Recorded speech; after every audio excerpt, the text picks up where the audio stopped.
فليمحق الرب جميع الشفاه الغاشة واللسان المتكلم بالكبرياء.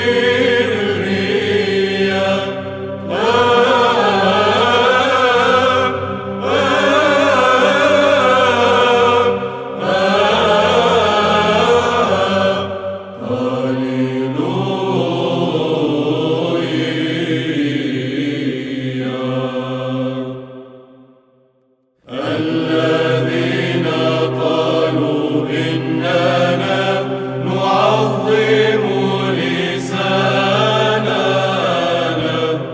وشفاؤنا هي لنا، فمن هو ربنا؟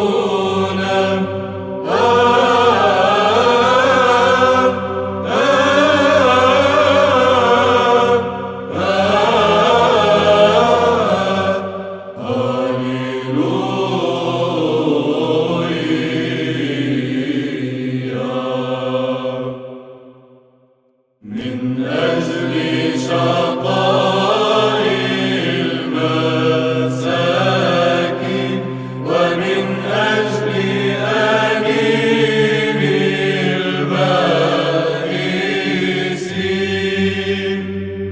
الآن أقوم يقول الرب، أصنع الخلاص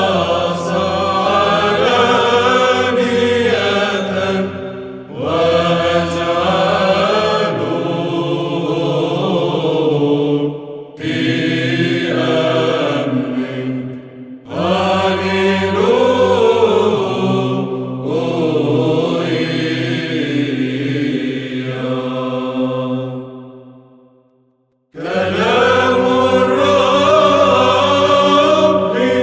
كلام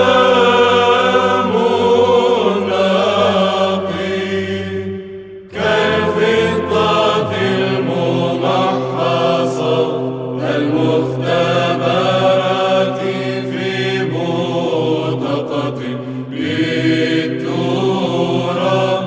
المصفاة بالنار 7 مرات. هللويا.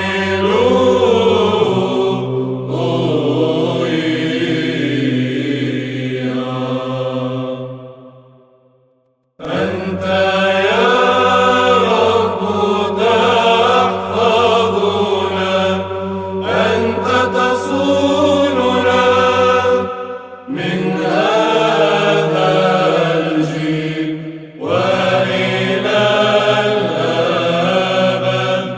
هللويا.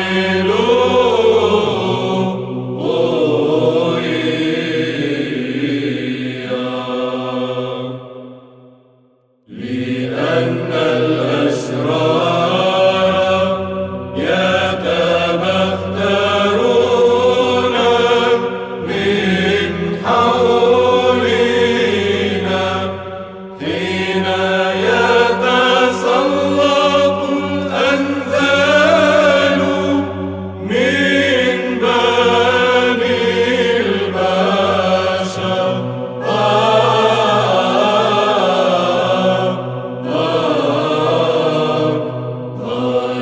هللويا.